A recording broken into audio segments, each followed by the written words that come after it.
Don't sign that. The words didn't echo. They cut, clean and sharp, slicing through the polished silence of a $500 million deal as if they didn't belong to a child at all. And for a fraction of a second, no one in the penthouse moved. Not the attorneys in tailored suits, not the investors seated around the marble table, and certainly not Richard Hayes, a man whose signature had built empires and erased competitors without hesitation, his pen hovering just inches above the paper as the skyline stretched endlessly. Behind him, through walls of glass, the late afternoon sun reflecting off chrome fixtures and casting long golden lines across the floor that smelled faintly of lemon polish and expensive leather, a room designed for power, not interruption, especially not from a 10-year-old girl in a faded blue dress standing near the far wall where she had been placed carefully, quietly, almost deliberately out of sight. Lily Carter had learned early how to disappear in rooms like this, how to become part of the background while her mother moved silently between tables pouring water into crystal glasses that cost more than a month of rent. But today something felt wrong, not loud, not obvious, just a subtle shift, a detail out of place like a single off note in a perfect symphony. And while the adults spoke in confident tones about projections and acquisitions, Lily's eyes had drifted to the document itself, to the fine print no one else seemed to really read, her fingers tightening slightly around the worn edge of the small notebook she carried everywhere, the one filled with scribbles and observations taught to her by a grandfather who used to say that truth never hides. It simply waits for someone patient enough to see it. And now, as the room slowly came back to life with soft chuckles and dismissive glances, one of the lawyers leaning back with a smirk, muttering something about kids playing pretend, Lily didn't step back, didn't shrink the way she was expected to. Instead, she took one quiet step forward onto the cold marble floor, her shoes making the faintest sound, yet somehow louder than anything else in that moment. And Richard Hayes finally looked at her. Really looked. His expression unreadable but no longer indifferent, because there was something in her eyes that didn't match her place in the room, something steady, certain, and as his grip on the pen tightened slightly, he found himself hesitating for the first time that day. The weight of the decision suddenly heavier than before, as if the room itself had shifted, as if the air had changed, and then Lily spoke again. Softer this time, but somehow even more impossible to ignore, her voice carrying a quiet conviction that didn't ask for permission. If you sign that, you won't own anything. And just like that, the deal that had taken months to build began to unravel before the ink could even touch the page. The room did not erupt. It tightened, like a held breath that no one wanted to release. And the faint hum of the city far below suddenly felt louder than the voices that had filled the space just seconds ago. Because now there were no voices, only silence and the quiet, unsettling weight of a possibility no one had considered. Richard Hayes did not lower his pen, but he did not move it forward either, his eyes narrowing slightly as he shifted his attention from the contract to the girl who stood a few feet away, small, composed, completely out of place, and yet somehow the only person in the room who did not seem uncertain. One of the senior attorneys let out a short, dismissive laugh, the kind meant to restore control. With all due respect, sir, we cannot let a child derail a transaction of this magnitude, he said, his tone smooth but edged with irritation, as if the interruption was beneath acknowledgement. But Richard did not look at him, not yet, because something in Lily's voice had not been careless. It had been precise, and precision was not something he ignored. Explain, he said finally, the single word landing heavier than any argument in the room. And now the attention shifted fully. The lawyers straightened, the investors exchanged quick glances, and Lily felt every eye on her, the weight of expectation pressing in from all sides. Her mother froze near the edge of the room, a glass still in her hand, her face pale with a quiet fear that this moment could cost everything. But Lily did not look back. She looked at the paper, at the line she had read 3 times while no one else had noticed. Page 14, she said, her voice steady despite the pounding of her heart. The clause about transitional authority. One of the attorneys leaned forward, already shaking his head. That is standard language. He interrupted quickly, but Lily continued, not louder, just clearer. It is not standard if the authority does not return. And now, That landed, subtle but sharp, like a crack forming beneath polished glass. Richard's gaze flicked down to the page, his pen lowering just slightly as he scanned the section, the room leaning with him, drawn into the gravity of that single line. The wording says temporary control, Lily added, her fingers tightening around her notebook, but it never defines the condition that ends it. Another attorney shifted in his seat, his confidence thinning at the edges. That is implied within the broader agreement, he said, faster now, but Richard was no longer listening to him, because he had seen it, the absence, the missing boundary, the kind of omission that did not shout but quietly rewrote everything. And for the first time since the meeting began, the certainty in the room began to dissolve, replaced by something far less comfortable, doubt, slow and spreading. Richard set the pen down, not forcefully, just enough for the sound to echo in the stillness. And when he looked back, up at Lily, there was no dismissal in his expression anymore, only focus, because the deal that had felt inevitable now stood on something fragile, and everyone in the room could feel it shifting. No one spoke immediately because now the silence was no longer dismissive. It was calculating, the kind that spreads when certainty begins to fracture. And across the table the lead attorney reached for the document again, this time not with confidence, but with urgency. Flipping to the page Lily had mentioned as if speed could restore control. There is supplementary language in the appendix, he said, his voice tighter than before. But Richard Hayes did not respond. He was still reading. Slower now, line by line, the way he had in the early years when every decision mattered too much to rush. And the more he read, the more something fell off. Not a single mistake, not something obvious, but a pattern, a careful construction of words that leaned in one direction while pretending to remain neutral. And Lily saw it in his eyes the moment he understood, that slight pause, that shift from authority to awareness. Because this was not just a missing definition, it was a design. Look at subsection C. Lily said quietly, not stepping closer but not retreating either, her voice steady like she was pointing at something simple, something undeniable. It says operational discretion transfers immediately upon signing. One of the junior lawyers frowned, scanning quickly. That is temporary, he insisted, but Lily shook her head just slightly. Only if the termination clause is triggered, and it never is. And now the room shifted again, more noticeably this time. Chairs creaking, papers moving. The investors no longer relaxed, because what had sounded like a child's interruption was turning into something far more dangerous. Richard leaned back slightly, the contract still open in his hand, his thumb pressing lightly against the page as if grounding himself in the reality of what he was seeing. If this holds, he said slowly, not looking at anyone in particular, then control transfers and never returns. The words settled heavily across the table, and for the first time, the opposing counsel did not interrupt immediately, because they knew it too. The flaw was not accidental. It was intentional, hidden in plain sight beneath layers of technical language that most people trusted without question. Lily's mother stood frozen near the wall, her breath shallow, her eyes moving between her daughter and the men at the table, understanding only one thing clearly, that everything was changing in a way she could not control. And yet Lily remained still, her small frame steady against the vastness of the room, because she had seen this kind of trick before, not in million-dollar contracts, but in simpler things, in forms, in agreements, in the quiet ways people tried to take more than they said they would. You were not buying a company, Lily said softly, her eyes now meeting Richard's directly. You were giving it away.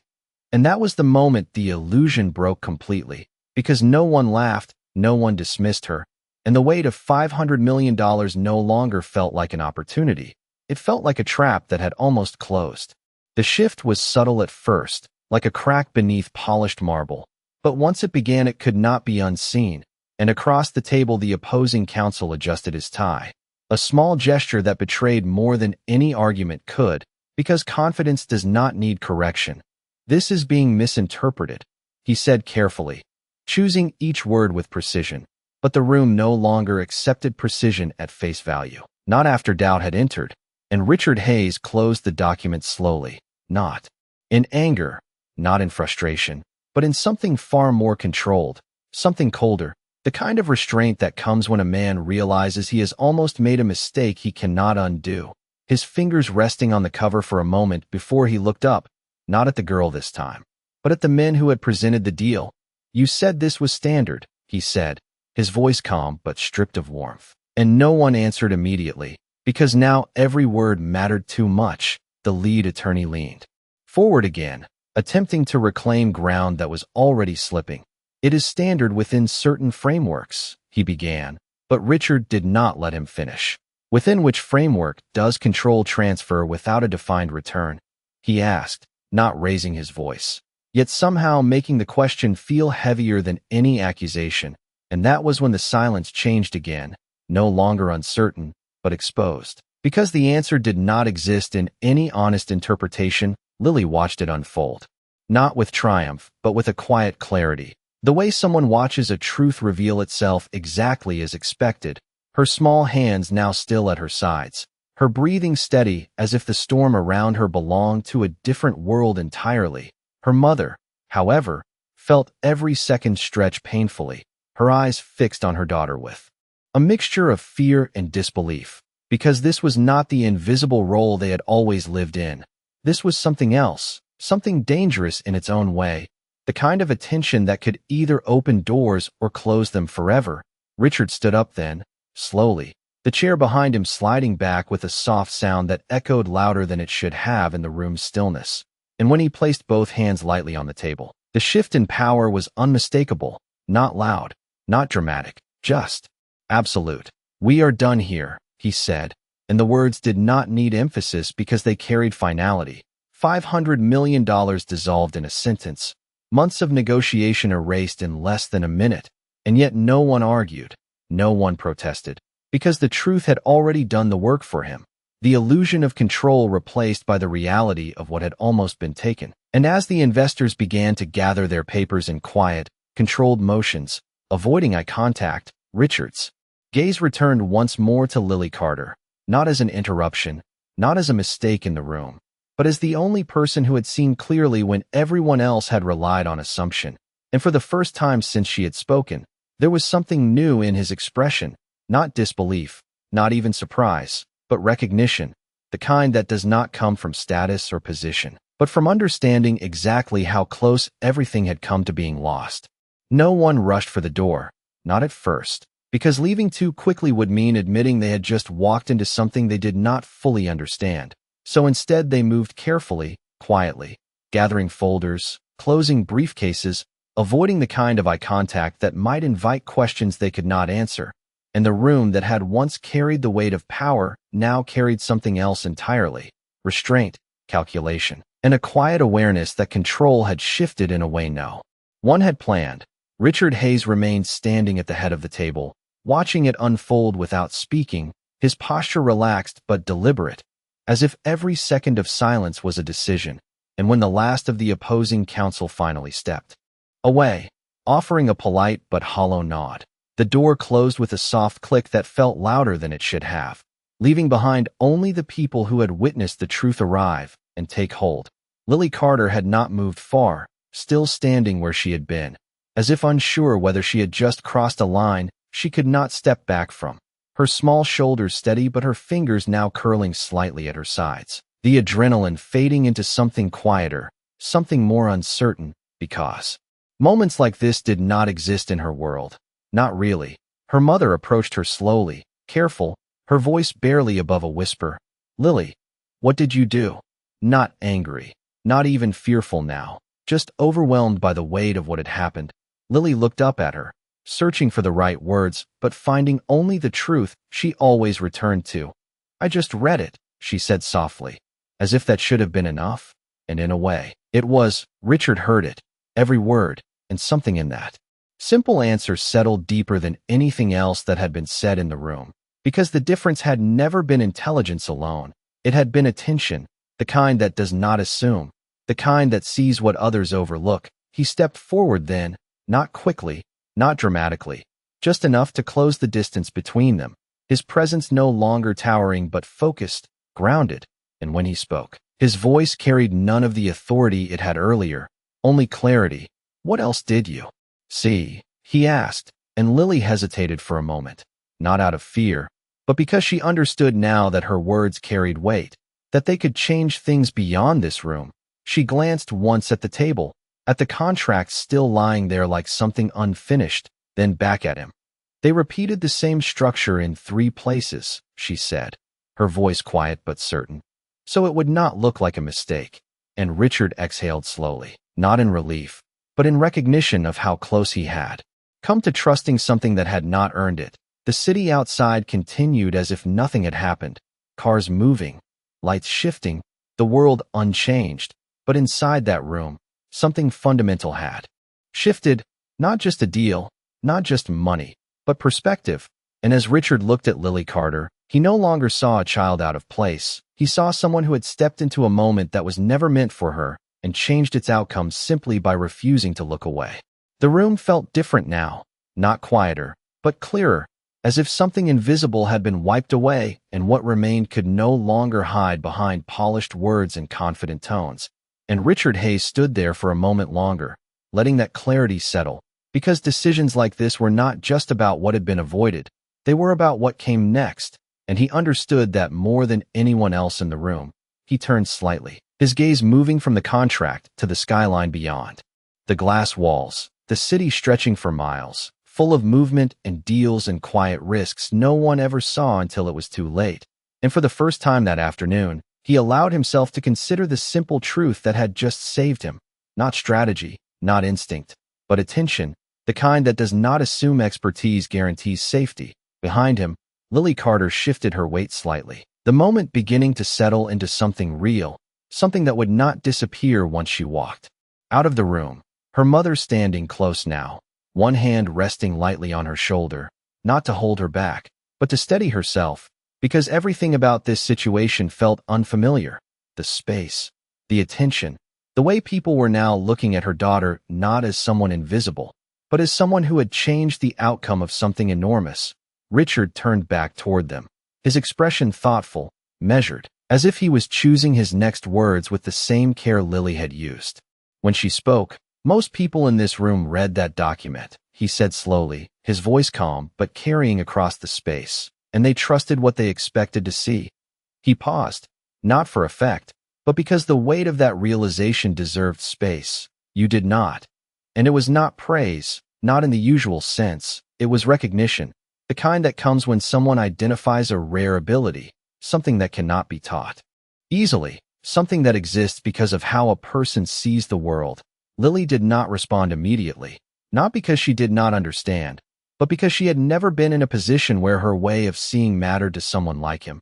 She looked down briefly, then back up, her voice quiet. I just did not skip the parts that looked boring. And for a brief second, something almost like a smile touched Richard's expression, not amusement, but appreciation for the simplicity of something so powerful, because in a world built on speed and assumption, the ability to slow down and notice had become rare. That is exactly where people hide things, he said, more to himself than to her. And the truth of it lingered in the air, not as a lesson, but as a fact everyone in the room now understood differently. The contract still lay on the table, no longer a symbol of opportunity, but of what had almost happened. And Richard reached for it one last time, closing it completely, not out of frustration, but finality, as if sealing away a version of the future that would no longer exist. When he looked back at Lily, there was no trace of the earlier distance between them, no hierarchy, no dismissal, just a quiet acknowledgement that something important had shifted, not just in the outcome of a deal, but in the way he would approach every decision moving forward. Because sometimes the difference between losing everything and keeping it is not power, not experience, but the willingness to listen to a voice no one expected to matter. The moment did not end with applause or raised voices. It settled instead into something quieter, something more lasting, like a shift beneath the surface that would only be understood later.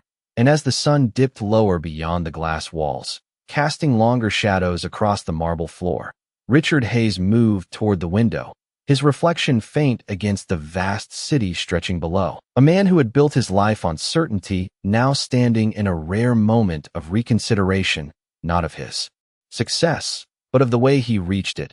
Behind him, Lily Carter remained still, the weight of everything beginning to soften into something she could carry, though She did not yet have the words for it, her mother gently guiding her a step closer, not forward into the room, but into the space where she no longer had to hide.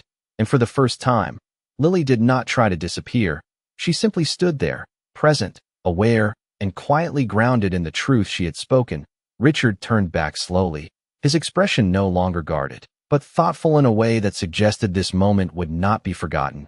"Do you always read things like that?" he asked, not as a challenge, but as a genuine question, and Lily considered it for a second, her gaze drifting briefly to the closed contract on the table before returning to him. "Only when it feels important," she said, her voice calm, as if importance was not measured by money or scale, but by something far more instinctive, and that answer lingered, because it revealed something no report or resume ever could. The difference between someone who reacts and someone who notices before it is too late. Richard nodded slightly, absorbing it not as a compliment, but as a principle, something he had once known and perhaps moved too quickly to forget. The room around them now empty of tension, but full of quiet understanding, the kind that follows a truth revealed without force.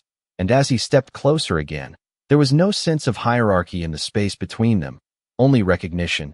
"You saw what an entire team missed," he said, not emphasizing the words, but letting them stand as they were. Simple and undeniable. Lily did not respond with pride, only a small, thoughtful pause, as if she was still processing how something so ordinary to her had become something extraordinary to others. Her mother looked at her then, really looked, not just as a child she was protecting, but as someone who had just changed the course of something far beyond their world. And there was a quiet shift in that gaze too, a growing understanding that perhaps being invisible had never truly been Lily's role, only her circumstance. And as the last light of day settled across the room, Richard Hayes reached for the contract one final time, not to read it, not to reconsider, but to place it aside completely, as if closing a chapter that had nearly rewritten everything. And in that simple act, the future shifted, not loudly, not dramatically, but in a way that would carry forward into every decision that followed. Because sometimes the most important changes do not come from power or position, but from a moment when someone chooses to listen to what should have been ignored, and everything after that becomes different. The room did not return to what it had been, because once something is seen clearly, it cannot be unseen. And as the last traces of daylight faded into a soft glow across the glass walls, the penthouse felt less like a place of power and more like a place where something real had just been uncovered. Richard Hayes stood in quiet thought for a moment longer before turning fully back toward Lily Carter, not as a formality, not as a gesture, but as a deliberate decision to acknowledge what had happened in a way that matched its weight, his voice calm but carrying a depth that had not been there earlier. "Do you know how many people read contracts like that every day?" he asked, not expecting an answer. And Lily simply shook her head slightly, because numbers like that did not exist in her world, and Richard nodded once, almost to himself. "Thousands," he said quietly, "and most of them trust what they expect to find." He paused again, not for effect, but because the truth of it mattered. You did not trust it, you checked it. And that distinction settled into the space between them, not as praise, but as something more meaningful, recognition of a mindset that could not be easily taught. Lily shifted slightly, her gaze thoughtful now, as if she was beginning to understand that what felt normal to her was something rare to others, her mother's hand still resting gently on her shoulder, but no longer holding her back, instead grounding her in a moment that neither of them had ever imagined standing in. The marble floor beneath them cool and steady, the city beyond still moving. Unaware of how close everything had come to changing, Richard stepped closer, stopping just a few feet away, not imposing, not towering, simply present. "Where did you learn to read like that?" he asked, and this time Lily answered without hesitation. "My grandfather," she said softly, her voice carrying a quiet certainty. "He used to say that people hide the most important things where no one wants to look." And that answer lingered, because it explained everything without trying to impress. It was not about intelligence, not about training. It was about how she had been taught to see. Richard exhaled slowly, a subtle shift of perspective settling into place, because in a world that rewarded speed and confidence, he had just been reminded of the value of patience and doubt, of slowing down enough to question what seemed obvious. The contract still resting on the table now felt like something entirely different, no longer a missed opportunity, but a warning that had arrived just in time. And as Richard glanced at it one last time before looking back at Lily, there was a quiet clarity in his expression, the kind that comes when a lesson is learned without needing to be repeated. "You saved me from making a very expensive mistake," he said simply, not adding anything more, because nothing more was needed, and Lily did not respond with pride or excitement, only a small nod, as if she understood that what mattered was not the amount, not the scale, but the truth itself. And in that moment, the distance between their worlds felt smaller, not because their lives had suddenly become the same, but because something essential had been recognized, something that did not belong to wealth or status, but to awareness. And as the evening settled fully over the city, the penthouse no longer felt like a place where power decided outcomes, but a place where, just once, attention had changed everything. The weight of the moment did not fade. It deepened, settling into something that would not be forgotten even after everyone left the room. And as the city lights began to replace the fading daylight beyond the glass, Richard Hayes remained still for a second longer, as if measuring the full distance between what had almost happened and what had just been avoided. $500 million was a number that had never intimidated him before, but now it carried a different meaning, not as a loss, but as a reminder of how easily certainty could be misplaced. He turned slightly, his gaze moving once more to the contract resting on the table, its clean pages now holding a quiet kind of tension, because it was no longer just paper. It was proof of how close he had come to trusting something that had not earned it. Behind him, Lily Carter stood beside her mother, the two of them framed against a world that still did not quite feel like theirs, yet somehow no longer entirely distant either.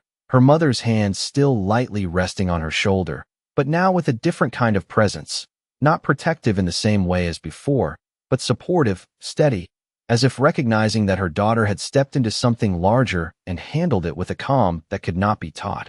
Richard finally spoke again, his voice quieter now, not because it lacked authority, but because it no longer needed it. "Most people think mistakes happen because someone was careless," he said slowly, his words moving through the room with intention. "But the most dangerous ones happen when everything looks correct." He paused, letting that settle, because it was not just a reflection, it was a shift in understanding, and Lily listened, not as someone being instructed, but as someone who already knew the truth of it in a different way. "You saw what did not fit," he continued, his gaze returning to her, "and you trusted that feeling, and that was the difference. Not knowledge alone, but the willingness to question something that everyone else accepted without hesitation." Lily lowered her eyes for a brief second, not out of uncertainty, but out of thought, because she was beginning to understand that what had just happened was not ordinary, even if it had felt simple in the moment. "It did not feel right," she said quietly, and that was all, no explanation, no attempt to make it sound more complex than it was, and somehow that made it more powerful. Because instinct, when shaped by attention and patience, becomes something reliable, something that does not need to be explained to be trusted. Richard nodded once, slowly, because that answer carried more weight than any technical breakdown ever could. And for a moment, no one spoke, not because there was nothing left to say, but because everything that mattered had already been said in the simplest way possible. The room held that silence without tension, without discomfort, just a shared understanding that something important had shifted, not only in the outcome of a deal, but in the way each person present would remember this moment. And as Richard reached for the contract one final time and placed it aside, not even glancing at it now, the decision felt complete, not just the rejection of a flawed agreement, but the acceptance of a new awareness, one that would follow him long after this room was empty. And when he looked back at Lily Carter, there was no distance left between them, no assumption, no dismissal, only the quiet recognition that sometimes the most important voice in the room is the one no one expected to hear, and everything changes the moment someone chooses to listen. The silence that followed was no longer fragile. It was settled, like something that had found its rightful place after nearly being lost, and Richard Hayes finally moved away from the table, not with urgency, but with intention, each step measured, as if he was carrying more than just the outcome of a canceled deal. because what had shifted in that room was not temporary. It was something that would follow him beyond the glass walls and into every decision waiting outside. He stopped a few feet from Lily Carter and her mother, the distance now small but meaningful, no longer defined by status or role, but by a moment that had quietly rewritten everything. His voice when he spoke was steady, stripped of the sharp edge it had carried earlier. "Do you know what would have happened if you stayed quiet?" he asked, not as a challenge, but as a reflection, and Lily looked at him, considering the question not with fear but with honesty. "You would have signed it," she said simply, and there was no judgment in her tone, only truth, and that truth landed deeper than any analysis could, because it did not exaggerate, it did not dramatize, it simply stated what was real. Richard nodded once, slowly, because that was exactly it. Not a disaster avoided by luck, not a dramatic rescue, but a single moment where silence would have changed everything, and no one else would have stopped me, he added, more to himself than to her. And that realization carried weight, not just about the people in the room, but about the systems he trusted, the habits he had built, the speed he had come to rely on. Lily's mother shifted slightly beside her, her voice hesitant but sincere. "She was not supposed to speak," she said quietly, as if apologizing for something that no longer felt like a mistake, and Richard turned his gaze to her, not dismissing the concern, but understanding it. "Maybe that is the problem," he replied, his tone calm but firm. "The people who see the most are usually the ones told to stay quiet." And the words settled into the room with a different kind of clarity, not about the contract, not about the deal, but about something deeper, something that reached beyond. This moment, Lily glanced up at her mother, then back at Richard, her expression thoughtful, because she understood what he meant in a way that did not need explanation. She had lived it, the quiet corners, the expectation to remain unseen, to not interrupt, to not question, and yet that expectation had nearly cost him everything. Richard took a slow breath, his gaze drifting briefly toward the city beyond the windows, lights now stretching across the skyline like a network of decisions waiting to be made. And when he looked back, there was a quiet resolve in his expression, not loud, not dramatic, just certain. "You did not just stop a bad deal," he said, his voice steady. "You changed how I will make every decision after this." And there was no exaggeration in that statement, only recognition, because moments like this do not repeat themselves often, but when they happen, they leave something behind, something that reshapes the way the world is seen. Lily did not respond immediately, not because she did not understand, but because she was still standing inside the moment itself, something that felt larger than anything she had known, and yet grounded in something simple, something her grandfather had once told her, that truth does not need permission to be spoken, it only needs someone willing to say it. And as the room held that quiet understanding, the difference between what almost happened and what did happen remained clear, not measured in dollars, but in the choice to speak when silence would have been easier. And that choice, small and unexpected, had changed everything. Time moved again, not forward in a rush, but in a quiet unfolding, as if the moment had shifted from impact to consequence. And Richard Hayes walked slowly toward the far end of the penthouse, his hands resting loosely at his sides, his mind already beginning to reorganize everything he thought he understood about control, trust, and certainty. The city outside now glowing with evening lights, each one representing decisions made without hesitation, without question, and for the first time in a long while, he wondered how many of those decisions had relied on assumption instead of awareness. Behind him, Lily Carter stood with her mother. The distance between them and the world they had just stepped in is still present, but no longer unbreakable. Her mother's voice came softly, almost as if she did not want to disturb the fragile balance that had settled in the room. "We should go," she said gently, not out of fear now, but out of habit, because their place had always been temporary in spaces like this, always defined by quiet exits and unseen work. But this time something held them there for just a moment longer, not obligation, not uncertainty, but recognition that leaving would not erase what had happened. Richard turned back as he heard the words, and there was no hesitation in his response. "No," he said calmly, not dismissing, not commanding, simply stating something that had already changed. "You do not have to rush out of here."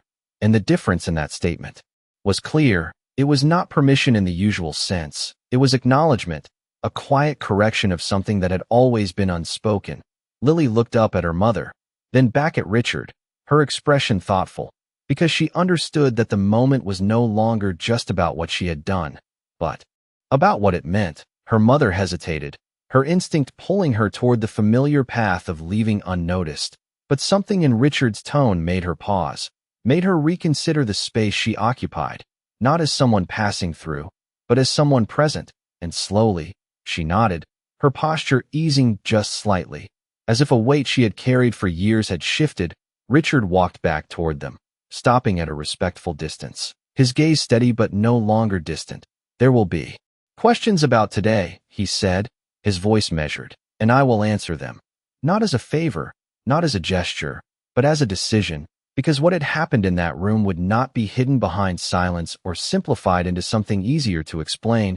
It would remain what it was, a moment where the expected order failed and something more honest took its place."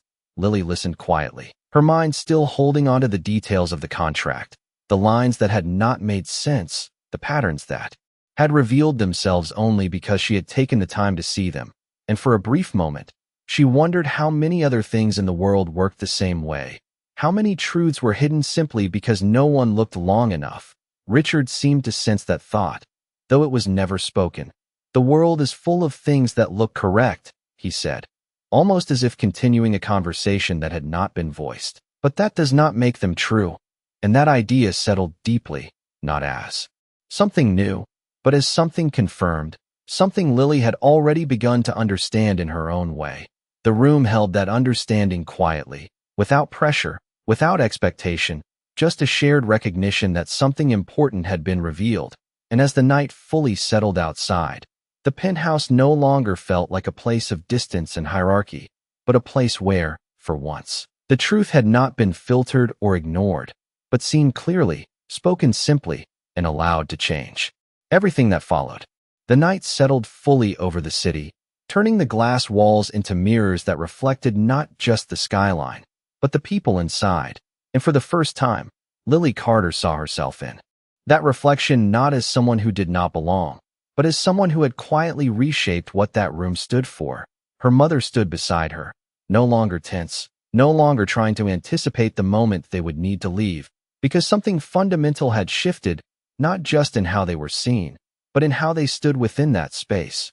Richard Hayes remained near the center of the room, his presence no longer commanding attention but holding it naturally, the kind of presence that does not need to assert itself because it has already changed. And when he spoke again, it was not to direct, not to decide, but to reflect. "There are rooms like this all over the world," he said slowly, his voice steady and thoughtful. "Rooms where people assume that power protects them from mistakes." He paused, letting the idea settle, not as criticism, but as truth. But power does not prevent mistakes. It just makes them more expensive.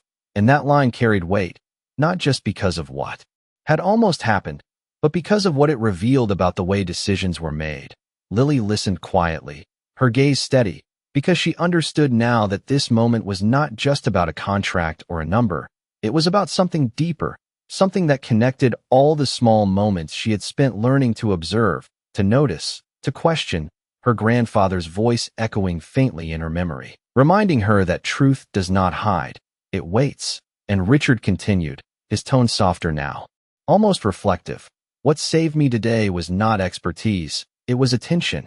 And that distinction mattered, because expertise can be wrong, but attention, when honest, rarely is. Lily's mother glanced at her daughter, a quiet realization settling in her expression, because she had always known Lily was different, always seen the way she noticed things others missed. But she had never imagined that difference would carry this kind of weight, would matter in a room like this. And yet here it was, undeniable. And for Lily, the moment felt less like something extraordinary and more like something confirmed, as if the world had finally aligned with what she had always sensed, that small details matter, that quiet observations can change outcomes, that being unseen does not mean being unimportant. Richard took a slow breath, his gaze moving once more to the city beyond the glass, then back to Lily. "You did not speak because you were supposed to," he said, his voice calm but certain. You spoke because it was right. And that was the difference that lingered, the kind that does not fade with time, because it is rooted in something deeper than circumstance. And as the room held that quiet understanding, the meaning of what had happened became clear, not in dramatic terms, not in numbers or headlines, but in something far more lasting.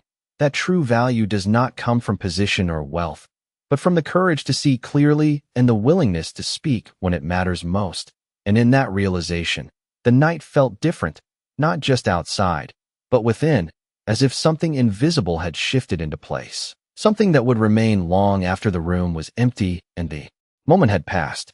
The night did not end with a dramatic exit or a final declaration. It unfolded quietly, the way truth often does when it has already done its work.